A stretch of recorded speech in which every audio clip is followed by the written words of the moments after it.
Very good morning, and I welcome everyone for Thali 100 series, a series which tries to record 100 different voices around the globe about architecture and the regional approaches towards the practice. Architecture is often viewed as the art of building, but for Nezar AlSayyad, it is a sound argument, a narrative written in stone and social history. As a professor emeritus at UC Berkeley and a pioneering urban historian, AlSayyad has spent 4 decades reshaping how we see the cities of the global south. He didn't just study buildings, he decoded the relationship between political power, colonial history, and the way ordinary people inhabit space. In 1988, he transformed the field by co-founding IAST, the International Association for the Study of Traditional Environments.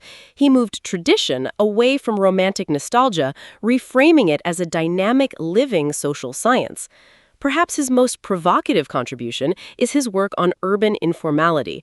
While many saw squatter settlements as planning failures, El Sayad identified them as a sophisticated logic of survival and urban existence coexisting alongside the formal city. His pen is as sharp as his architectural eye. In Cairo, Histories of a City, he traced 2 millennia of evolution, showing how rulers use grand projects to claim legitimacy. In Cinematic Urbanism, he explored a fascinating modern truth that our collective image of a city is built as much by the lens of a movie camera as it is by bricks and mortar. From his seminal work Forms of Dominance to his investigation of the fundamentalist city, Nizar El-Sayad has consistently challenged us to look at the hidden forces of control and identity behind every skyline. Through his firm, XXA, the Office of Cross-Cultural Architecture, he bridges the gap between theory and site-ready reality, treating every design as a cultural story. With honors ranging from the Guggenheim Fellowship to the AIA Education Award, Nizar El-Sayad's legacy is clear. He has shifted the architectural gaze from Western capitals to the complex, vibrant urbanities of the developing world, reminding us that every building is a story and every city is a living history. I am Nezar AlSayyad. I'm professor of architecture and planning at the University of California, Berkeley. What is so very interesting about architecture? Where did you start? What's interesting about architecture? Well, architecture, in a sense, is the articulation of quite a lot of aspects of culture. It is the physical environment that really embodies social structures. It reflects the aesthetics of a particular society. It leaves a record for the future.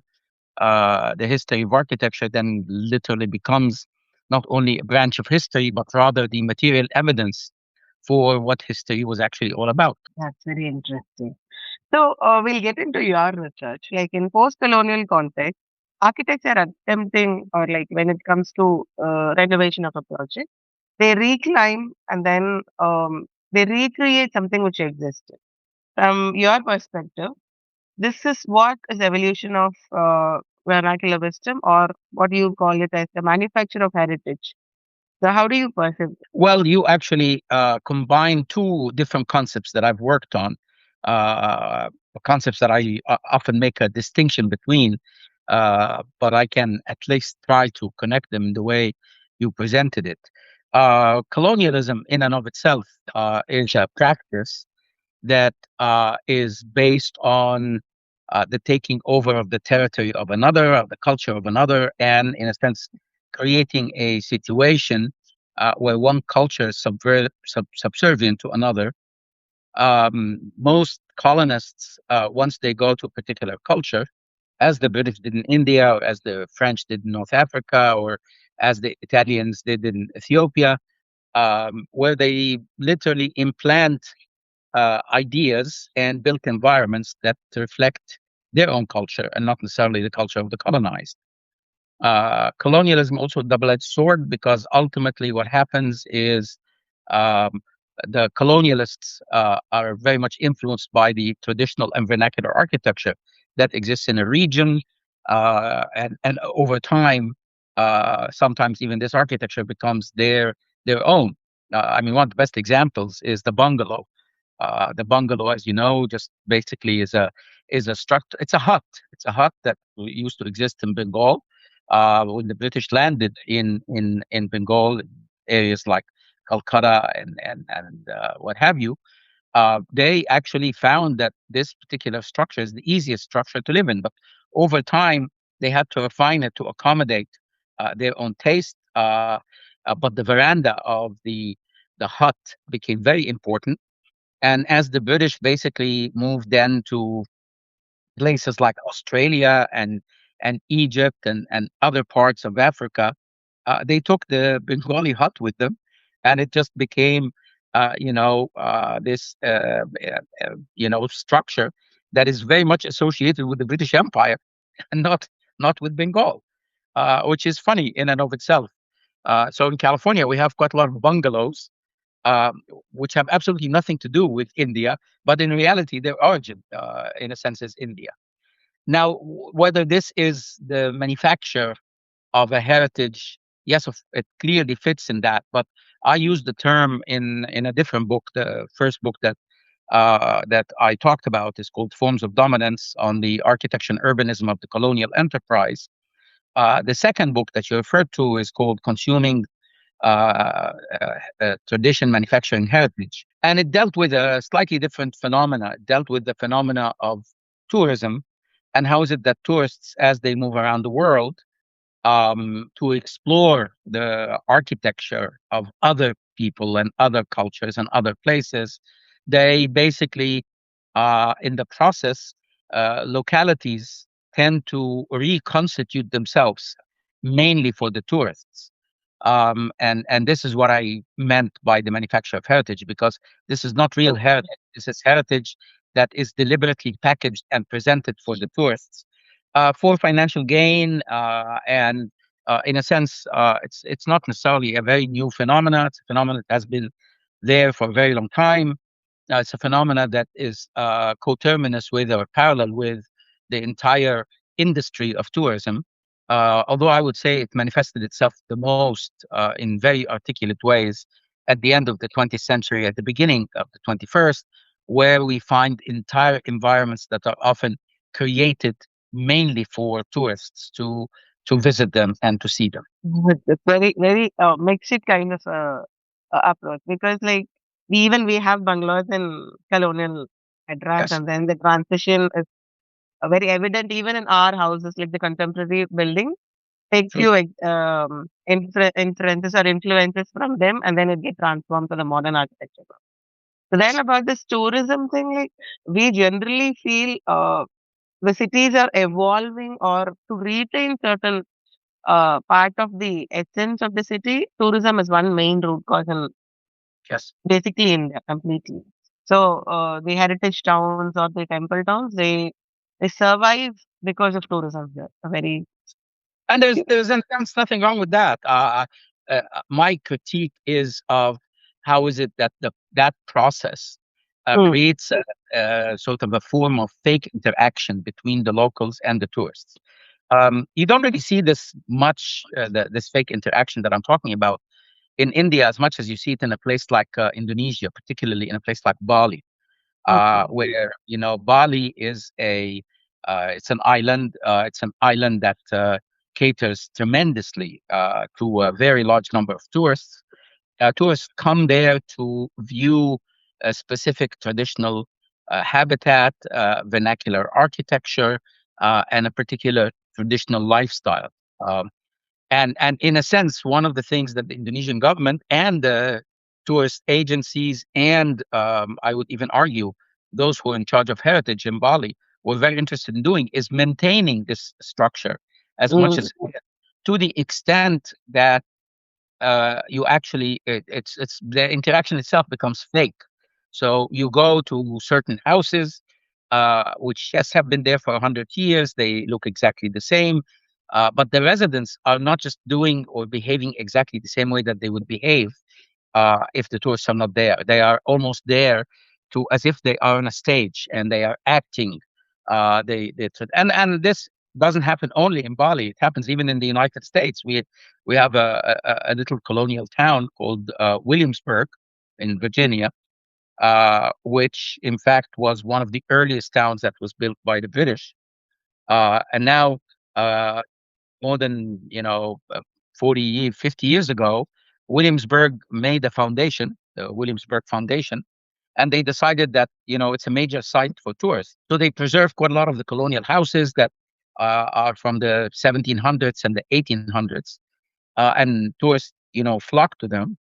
And what was very interesting is over a long period of time, when some serious historians started to work for the foundation, they found out that the narrative that the foundation presents is not really a true narrative, because the question became, where are the slaves? So they tried to solve the problem by adding the slave quarters to the tour that people take. And because basically they also had a lot of people who were engaged in the kind of crafts that existed in the 1700s and the early 1800s. So they had individuals act, as a coppersmith or a blacksmith or Okay. painter.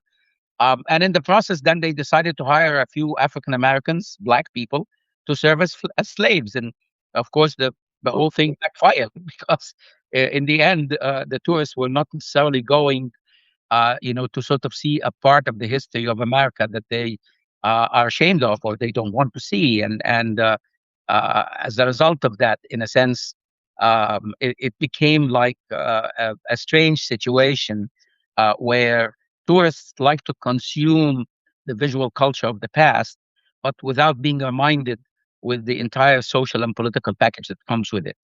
And that's what they discovered in the case of Williamsburg. A similar environment was actually created in England by Prince Charles, who created a little town in Middle England, which was meant to look like a medieval town. Okay. Uh, and over time, again, this was like maybe 35 years ago, Poundbury, it's called. And over time, it became a spot that a lot of tourists wanted to go to. But it's a town that was created in the 90s. And it's a very modern town, and it has modern people who live modern lives.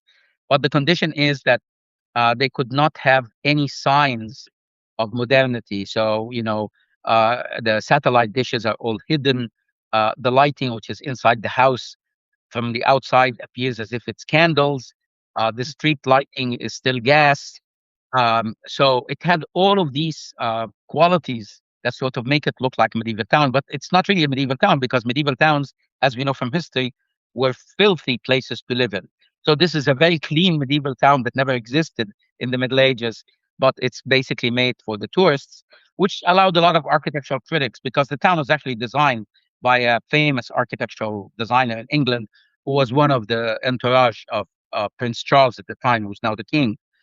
And it was really literally criticized for being an airbrushed community that basically neither speaks to what England is today or what England was in the past. So it's just a visual replica of what existed, not the moral or the. It's a replica of certain aspects of the built environment, cleansed from any political or social dimension, so that it becomes this pristine physical space that people can enjoy. Okay. So we were talking about this visual narration. So you have explored cities through various lenses, including cinema and virtual environments. How should architectural documentation, like our work in Thali, evolve to capture lived reality of a space rather than a physical form or intended history? I'll redefine your question, because, in a sense, one of the things that I advocate very strongly in my two books that deal with cinema is that I don't believe that the function of cinema is to document physical reality, nor is it to even capture it at the moment in time, although it does that very well. I actually believe that cinema has the capacity to inform us and to allow us to sort of think about physical space in a manner that we may not necessarily experience in real life. Cinema is virtual, created a parallel world and it created a parallel world that is quite sophisticated and quite enjoyable for most people. Um, so in a sense, the title of one of my books, Cinematic Urbanism, it may not necessarily reveal this particular philosophical position that I take. The subtitle reveals it quite a bit because it's called A History of the Modern from Real, REEL, to Real, REAL. And that was a deliberate reversal because everybody thinks, oh, the camera captures the reality, then we see it on the screen. I was arguing that that's not really true. In fact, that the camera often creates a reality that comes to us from the screen once it has been captured through the lens and went through the process of cinema production. When we see it in the screen, we see something else altogether. I actually start the book with an anecdote, ironically, from a Bollywood film, Colonial, a film by Shah Rukh Khan, where in that film he is dancing on the Brooklyn Bridge, and behind him is the Statue of Liberty. And in fact, the reason that I start the book with that anecdote is because I was visiting some Indian friends in New York, and they had a little son who was like 6, 7 years old at the time, and we were crossing the Brooklyn Bridge, and he asked me this question. He said, "Well, where's the Statue of Liberty?" And I told him, "The Statue of Liberty is not here. You cannot see it on the Brooklyn Bridge. You have to go somewhere else." And his response was, and this was like a long time ago. This was like 2006, maybe, or 2005, 20 years ago. So he's a young man now. He was a child at the time.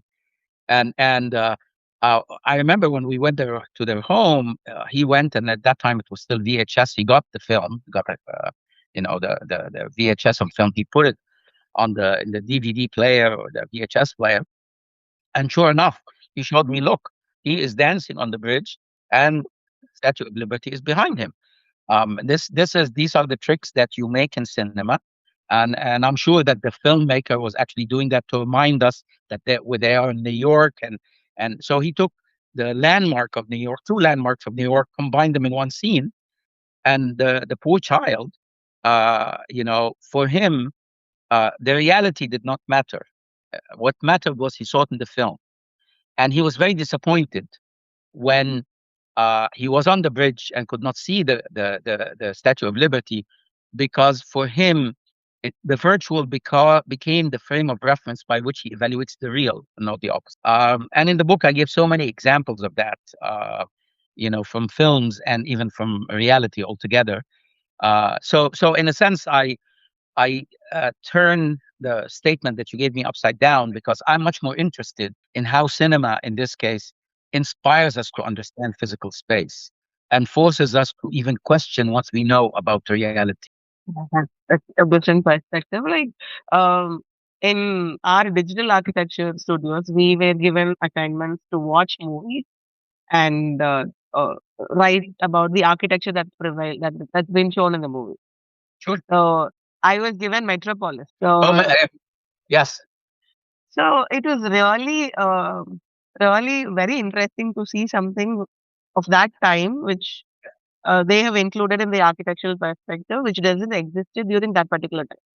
So they were ahead of their time, thinking this would happen, like multi-layered train stations, and then video conferencing, and that thing will come in that movie. Like, how could somebody imagine that these would come up in like 30, 40 years later?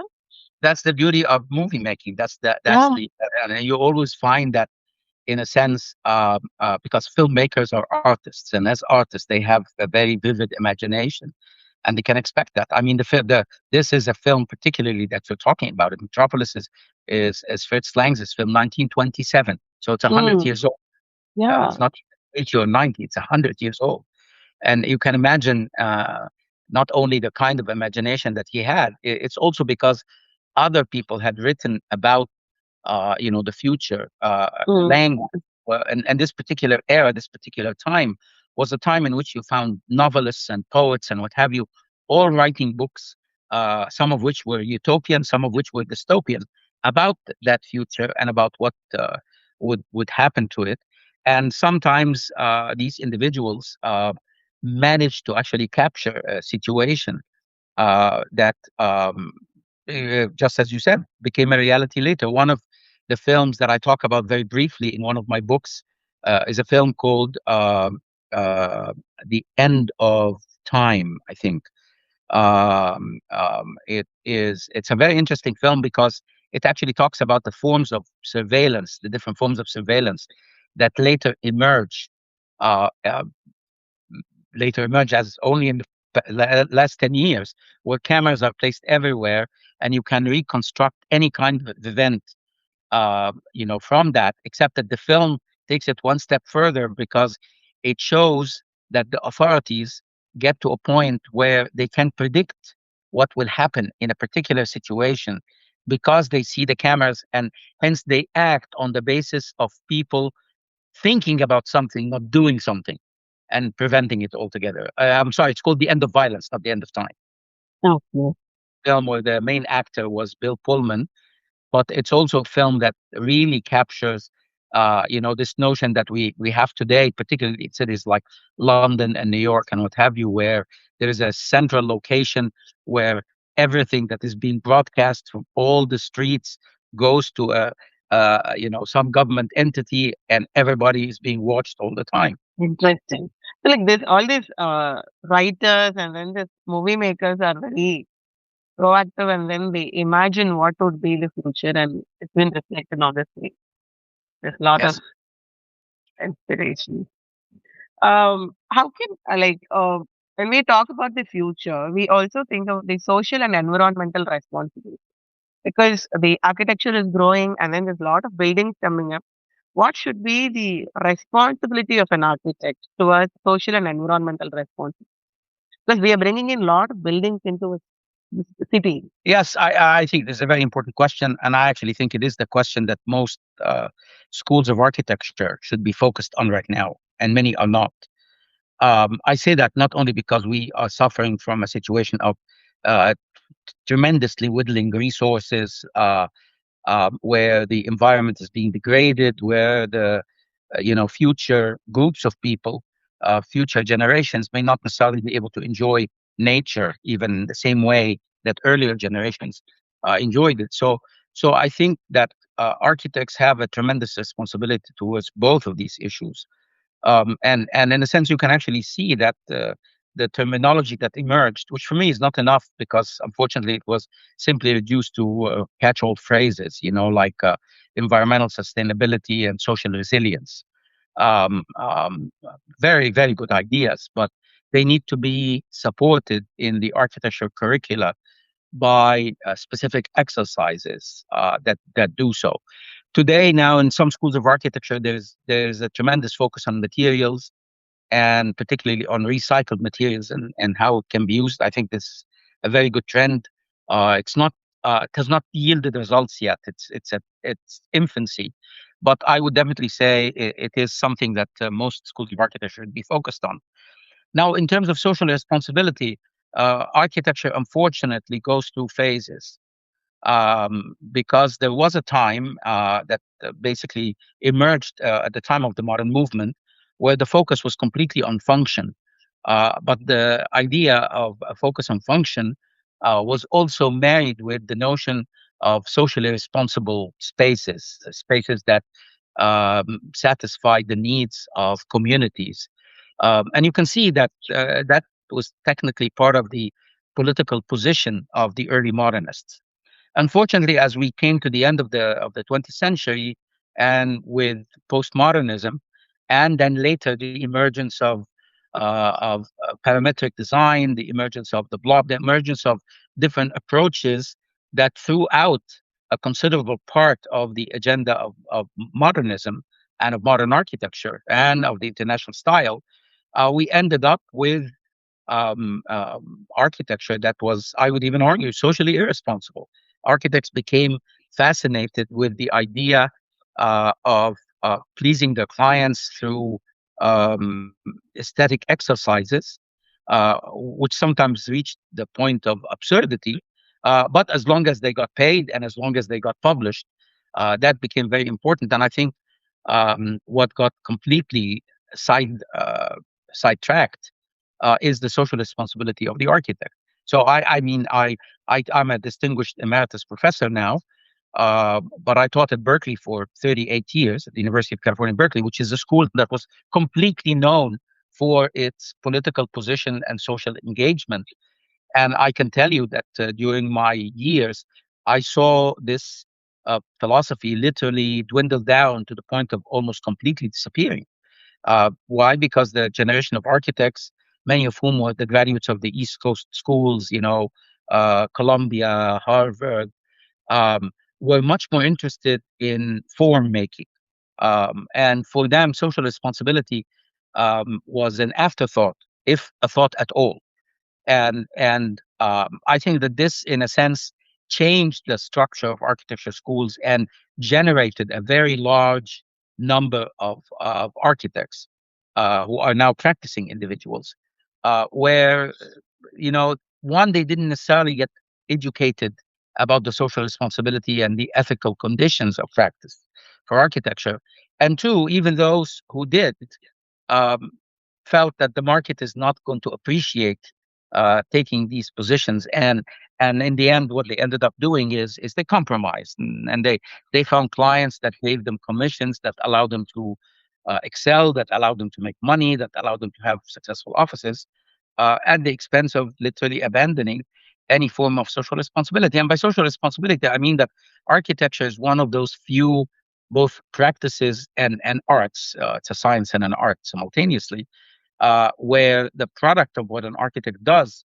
is not owned by the client. Maybe is physically owned by the client, but it exists within a community. Even if that building is private, its form is public. It can be seen from the street, it can be seen from under the hill. And as a result of that, the feeling that I don't owe you anything as a community has created this situation of a divorce, if you will, between a socially responsible position, which I do not at all also divorce from a political stance, um, and and what one should be able to sort of give back to the community as a practicing architect. We sometimes lack this feeling of identity inside a area, inside a neighborhood, when a new building comes up. So that actually reflects or that gives a different feeling of um, the built environment itself to the public or anybody around. So in our curriculum, we have a practice of documenting villages. The second Yes, year students of architecture, whenever we go for documentation in the recent years, like this 10 years, we find a lot of villages have modern buildings, more number of modern buildings. We're not against modern buildings. We're not yes. against the idea of getting a better lifestyle, but that change does not come with the thought process. How this is going to affect us, what kind of a difference in the perspective it's going to give to the entire neighborhood or the locality or the whole village. So when we walk into a streets of courtyard houses in Tamil Nadu or in villages, and suddenly one building will pop up with all glazing and Yes. all different colors and things, and then when you take a picture and post anywhere, you really cannot find whether it's a city or a village or wherever you are. Yes. So we lost that essence of identity, the thought process behind it, or the continuation of a certain element when you design. So that's Well, it's actually. interesting because you say we lost a sense of identity. And Mm, here you're actually speaking as an architect, as an architectural educator. The we here is the we of those who want to be able to preserve a certain aspect of a culture through the built environment. I have come to accept through my own research and writing that, in a sense, this is where we are divorced from the general public at large. And in a sense, I no longer reject what ordinary people actually do, that may be completely stark, that may be even against the old principles of practice, so on and so forth. And I've actually come to see some of these, what you may consider deviations, mm, that in the context of a village, as the new vernacular. Because what's vernacular? I mean, the term vernacular actually means something that people build on their own, on. uh, according to their own aesthetics, and sometimes using whatever local material that is there. Yeah. And in a sense, many of these structures may not necessarily be using the same old adobe or the same old wood or what have you, because they are available, because we live in a global economy, and materials are available. And not just that, sometimes it is even cheaper to build using modern material than it is to in traditional style, using more sustainable material. And I think that this is the challenge of architects, successful architects who operate at this scale and who operate with an appreciation of the vernacular. And not everybody has an appreciation of vernacular. Are the ones that have the responsibility to be able to maintain some of these forms that embody a particular identity, but also allow them to be modernized, allow them to be built and executed with modern material in a manner that, in a sense, preserves the comprehensiveness of that built environment, and that, in a sense, also allows for the continuation of aspects of identity that are derived, in a sense, from that vernacular, or even from the past. Because some of what you're talking about, we appreciate it as architects because it has been there for 200 years, and because it has served us quite well. But ordinary individuals may not find that it's serving them quite well. And you can see that that's part of the disappearance, for example, of rammed earth, of earth block buildings, of pisse, of adobe, and in certain places. And I actually did a film about that some time ago, maybe in the late 90s. I did a film called At Home with Mother Earth, which was about people who build with rammed earth and adobe block throughout the world. We didn't cover India, but we covered the Western United States. We covered Iran. We covered France. We covered Egypt. And one of the things that I actually found is the difficulty of uh, of maintaining structures that are built with adobe. The amount of effort, human effort, that has to go into maintaining them. And I also discovered, and I covered that in the film, that difficulty that architects who wanted to build with adobe and rammed earth find to get their buildings approved by the authorities, because it's a material that is often dismissed, and even though it has tremendous sustainable qualities. And so that's the challenge. The challenge is, how can you modernize, basically building with these traditional materials, making them affordable, making them also affordable. Because, in fact, um, so one of the I documented a couple of houses that were built by architects using these techniques, except that they basically were houses that were commissioned by very wealthy people who wanted to live in a sustainable house and wanted to have the aesthetics of the vernacular of the Southwest, in places like New Mexico and Arizona. So for me, it was somewhat ironic that I go to a house that is worth $2 million, but it's made with mud, at a time when mud is the material that poor people in the Middle East and in Asia actually build with. So it's that duality that is very interesting, and there are some architects who were very successful in doing it, both in the Middle East and in the United States. That's very uh, like in the name of vernacular, in the name of sustainability, we have a different concept towards the budget and Yes. things. Because even in India, the craftsman availability itself is a big challenge, and then they charge more. So that cost is very different to the modern construction labors. So we Yes. have a raise in the budget. So when it comes to colonial architecture, it's more of a laboratory for them when it comes to India. So they have tried different versions of architecture, different cases, different materials, because the locally Yes. available material here was very different. So how do we dismantle the colonial power over the patients by still utilizing the functional logic these buildings might offer? So let me just basically say that colonialism ended in India some time ago. Now it's 75 years, and more than 75 years now. And in a sense, India has, and is one of the few places that has freed itself from quite a lot of that colonial heritage. In fact, I think the opposite has happened. If you go to England today, curry has become an English dish.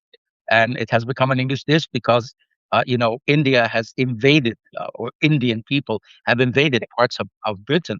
But basically the hens have come home to roost, and that's what colonialism does. The philosopher Homi Bhabha has written about this extensively. That colonialism changes both the uh, colonials and the colonized, and I think that this has absolutely happened in India. I mean, I visit India quite a bit, and I'm always fascinated by how the Indians, particularly the Bengalis, are.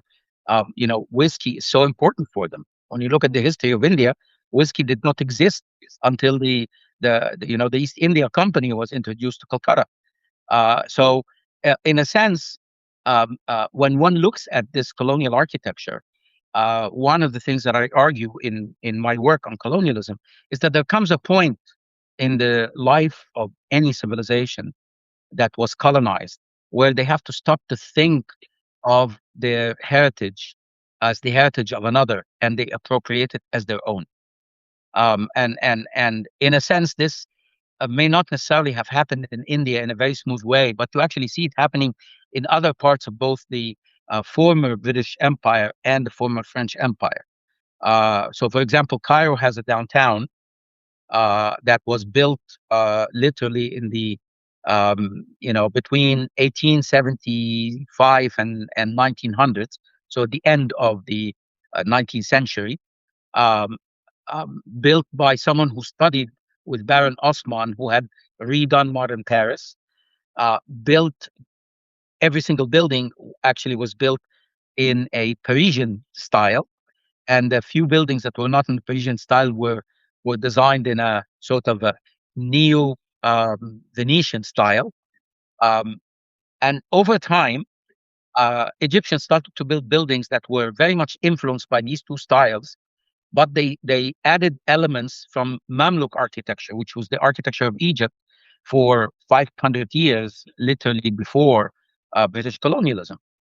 So the result is this very hybrid downtown area where, if you remove the people, you may think you're in Paris, but once you put the people, it's absolutely Cairo. And so my point here is this: that there comes a point where colonial architecture, by definition, becomes naturalized, becomes completely absorbed by the natives who claim it as their own. Today, this architecture in Cairo has a name, and it is part of what Egyptians are very proud of, even though aesthetically it has absolutely nothing to do. Not just aesthetically, even in terms of who designed it. So most of its designers were Austrian architects and Hungarian architects and Italian architects who were practicing in Egypt during the time of British colonialism, and they, in a sense, were building things for wealthy Egyptian clients, and that was their exercise. How do I do something slightly different, yet at the same time it's inspired by that? And so I would argue that um, uh, people in the global South, particularly in former colonized societies, need to stop thinking of themselves as living in a post-colonial era, and absorb that heritage as their own, and redefine it, and work on using elements of it as they introduce modern techniques of construction. Okay. So, we do a lot of digital documentation, Yes. and even this interview is part of such a thing, because we were doing only physical interviews, and then we are using what is available to us now, this digital documentation. So beyond simply showing a building, to actively reshaping how residents value the ordinariness of their own local neighborhood. How can digital documentation help this? That's a very difficult question because it very much depends on why you're doing the documentation, to whom is the documentation going or helpful. I think documentation in and of itself, I'm speaking here as an architecture urban historian, is useful for the future. It's useful for those who will come and study what existed at some point in time. And I think it's absolutely essential, not only for aspects of restoration, it's also essential for sort of knowing one's own heritage. Um, but at the same time, documentation has maybe for architects, it has this additional benefit that as one engages in understanding what was there, one learns aesthetic appreciation. One gets the aesthetic appreciation of how is it that these individuals managed, in fact, to create this form of architecture. And I think that this is really important in trying to uh, you know being able to generate new architectonic qualities for what one is going to do in the future. So I would say that documentation, in the end, to answer your question more specifically, may not necessarily help the current residents of a particular place, but at the same time, it doesn't have to. We shouldn't necessarily think of it this way. I'll give you one example, which is it's a bizarre example, but it actually speaks for um, how documentation in and of itself, even if it's inadvertent, becomes very useful. And it takes us back to colonial architecture. So, of course, you know of the World's Fairs. So there were different World's Fairs that started basically with the Crystal Palace in London, and then continued with the World's Fairs in Paris, in which the Eiffel Tower was one of the entrances of these fairs. And so there was a very famous fair that was done in the city of Chicago in 1896. And in that fair, different countries will have different pavilions. So they basically have these different pavilions. And so the Egyptian pavilion was commissioned to um, uh, an Austrian architect, Austro-Hungarian architect by the name of Max Hertz. He's a person who had lived in Egypt, designed buildings in Egypt, among the kinds of buildings that I'm talking about to you right now. And he was fascinated with Mamluk architecture, with Ottoman architecture. So he decided that the Egyptian pavilion is going to be part of a famous street, the main spine of Cairo. And to be able to do so, he actually documented a number of buildings, one of which is a Sabil Kutab, which is a water fountain with a nursery school on top of it. It's a traditional architectural unit that exists all over the Arab world during Mamluk period. He documented some of these buildings to be able to build what is equivalent to them in Chicago, but in wood. And he documented them to scale exactly. So he basically documented three buildings, uh, two of which now don't exist. Only one of these three buildings still existed because they collapsed. No one cared for them and what have you. He was so thorough, and some of these buildings were actually in very poor shape, to the extent that he even took the metalwork that existed in one of these buildings, put it on the replica in Chicago, and it was never returned to Egypt, and no one knows what happened to it. But the moral of the story is a German uh, archaeological group that was interested in the preservation of the only surviving building from that complex came to Cairo, and they basically wanted to restore it.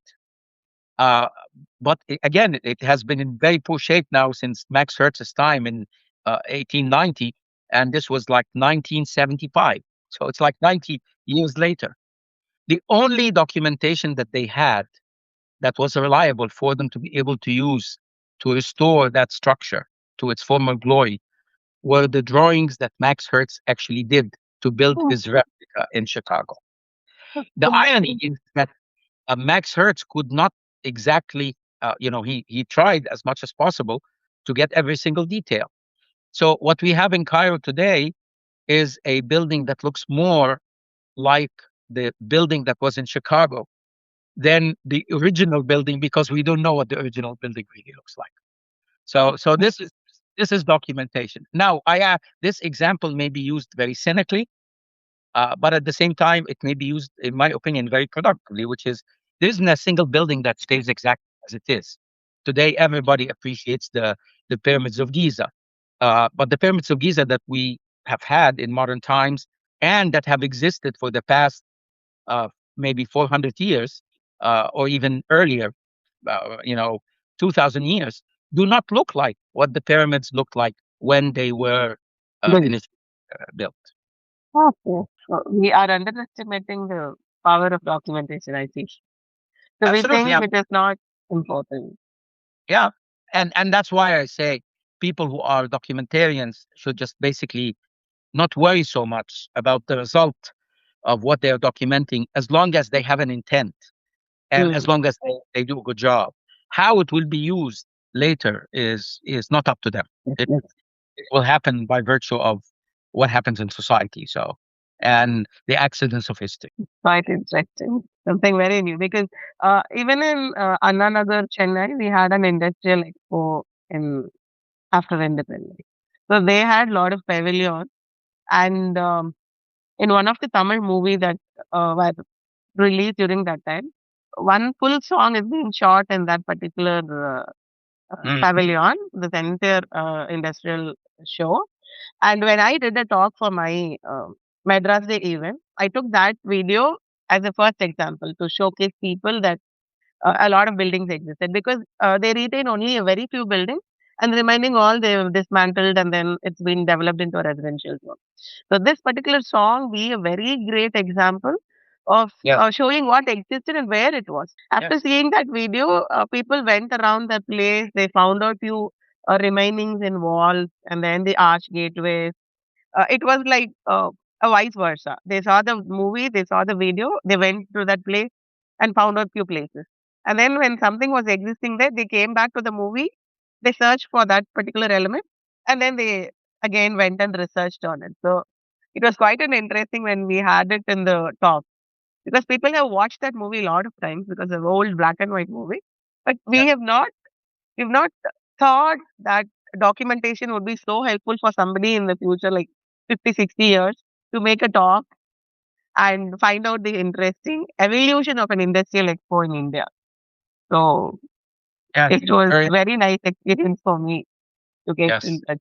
Yeah. So my next question would be, do you believe in pure cultural architectural exist or the true value of documentation found in capturing the messy overlaps of different histories and identities for life?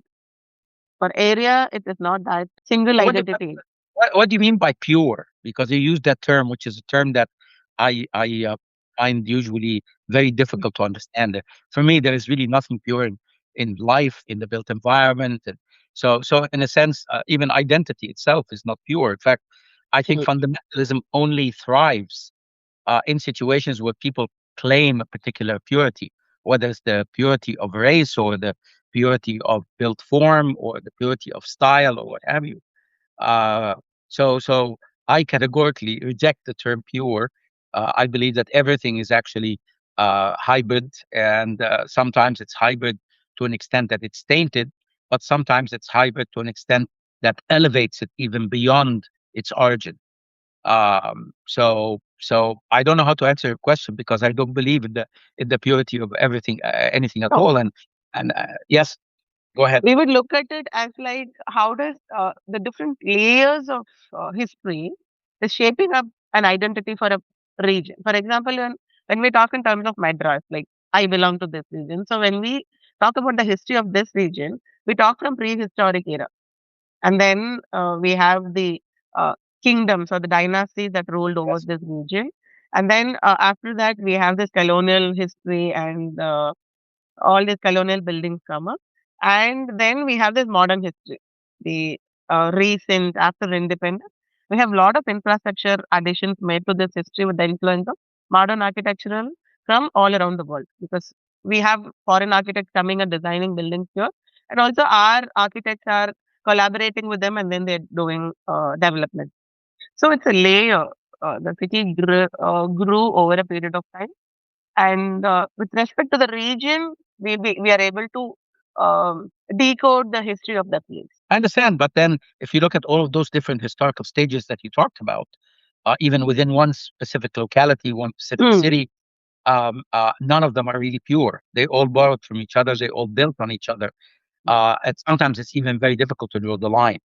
Even when we would, again, this goes back to colonial times, that, the colonialists were the ones that were different because they came with a totally different culture, totally different religion, totally different language, imposed it, But as the example of the bungalow that I gave, they had to adjust to the context altogether. And I would say that in many different kinds of architecture. I mean, India is an ancient culture, but it's not necessarily as ancient, for example, as Egyptian culture. So I'll give you an example from ancient Egypt, where one of the most famous temples in ancient Egypt, in Luxor, is the Temple of Luxor. It's a temple that is uh, 3,800 years old, and it at one point in time, the entire temple was completely buried under sand. And it was buried under sand during the early Mamluk era, which is around 1100, 1200. So during that time, when Egypt became a Muslim country, they built a mosque on top of part of that temple, not knowing that that temple is there. Um, and in the 18th century, because of the desertification and movement of sand, parts of the temple became exposed. By the 19th century, it was excavated, and by the 20th century, it became a very important tourist site.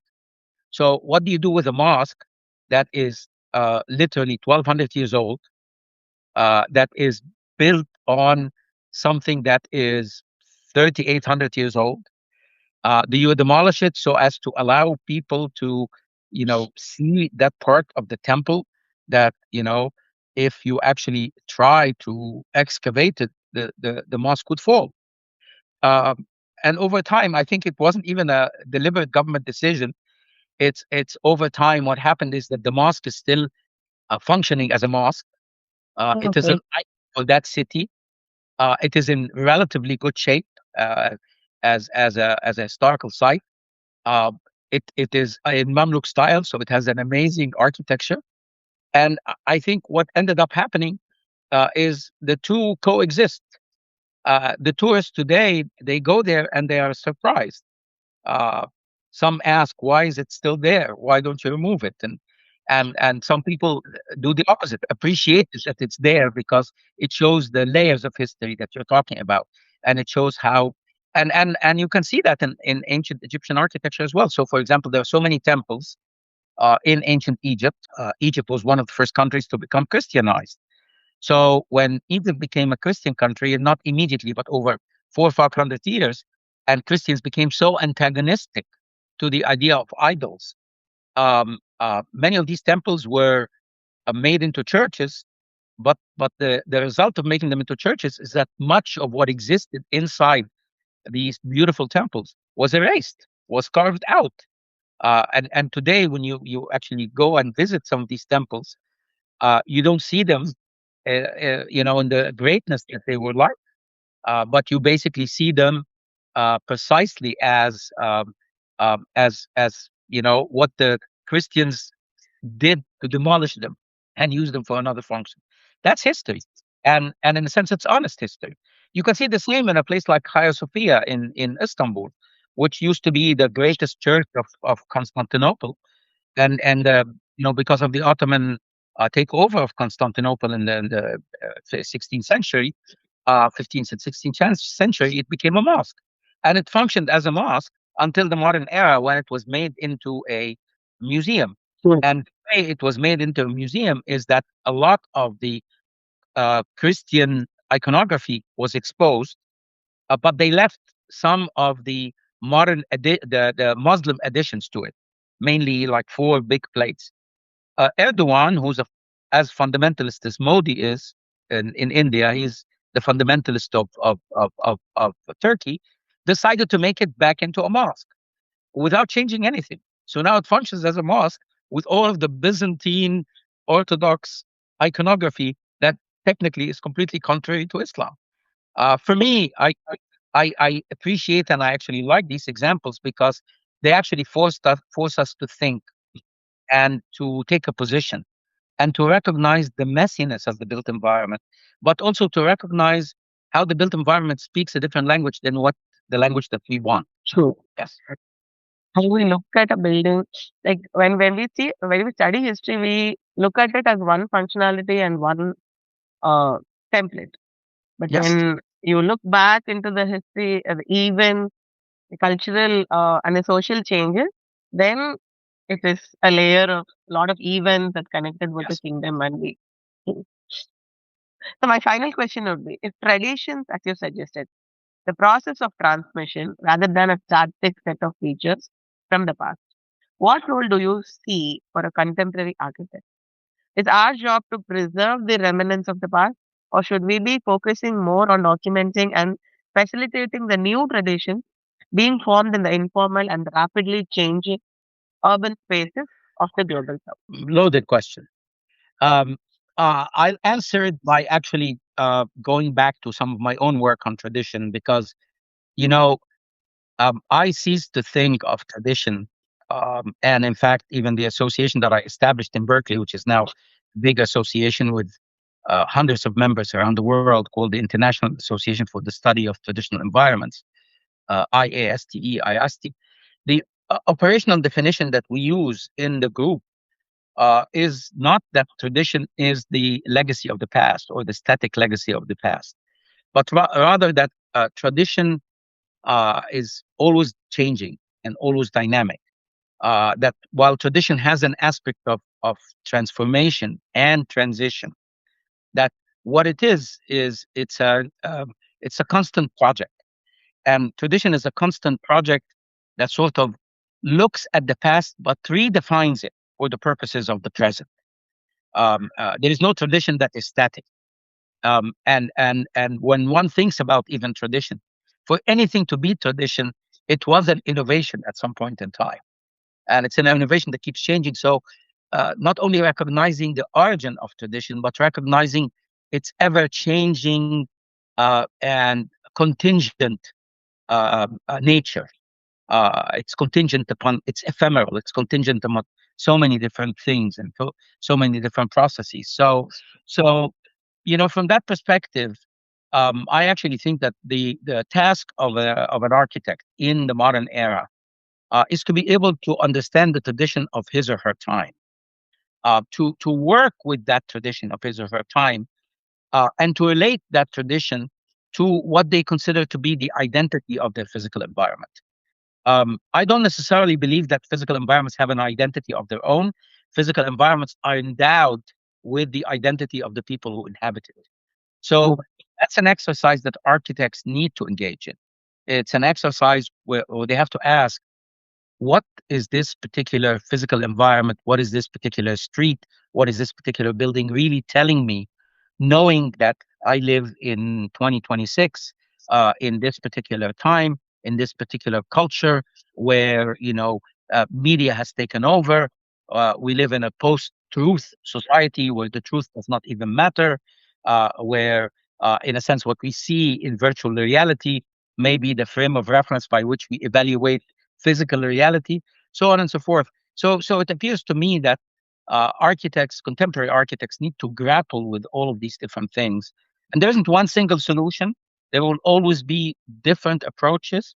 Different people will find different stances to take, and these different stances would allow them to at least have a what I would consider to be a dynamic approach to practice, depending on the building that they are building, they are designing depending on the context, depending on the client. They have to literally find the balance between all of these different competing realities. Um, and in the end, all an architect can actually do is do his or her best to be able to create something that belongs to the community within which one exists, and not necessarily become the self-expression of myself as an architect at this moment in time, even though that is also inevitable. But it's again being able to, in a sense, reduce this aspect in the creative exercise and focus more on what is one giving back to the community and how the community will be able to see it and understand it as a reflection of that time. Thank you. Thank you so much, sir. We had a wonderful time talking to you.